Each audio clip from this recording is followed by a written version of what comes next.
You need to hear this story.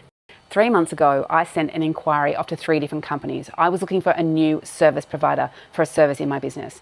I took my time to be really clear on the brief I was providing, and I asked for time to speak to someone in their sales team. 2 of those companies came back to me within a day. I was able to have a conversation with them, and I was able to ascertain that they weren't able to meet my needs. The 3rd company, I didn't hear anything from. And to be honest, I was a bit bummed because of the 3 companies I called, this was the one that I was most interested in. I actually tried to contact them again and still didn't hear. So at the time, I actually put the project on the back burner.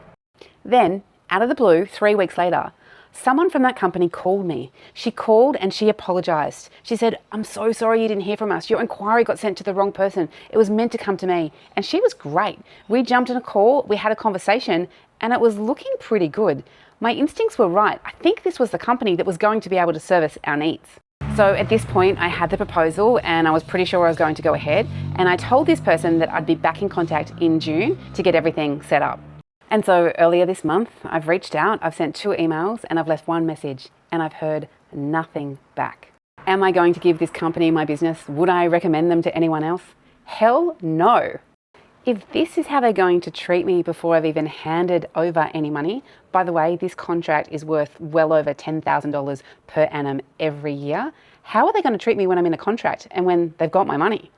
The good news is, after a very productive conversation with my friend Claude, I found another great supplier. I made my inquiry, they contacted me back within 5 minutes. I had a call the next day. By the end of the week, they'd met with my senior management team. We've signed off and we're already doing business with them.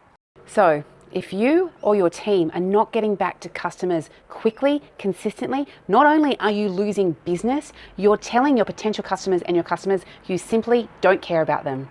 Want to know how to improve customer service? Make sure you and your team are consistently following your potential customers and your customers up. If you enjoyed watching this video, please make sure you're following Intentional Service so you don't miss the next one. And be sure to add any comments or questions or thoughts below.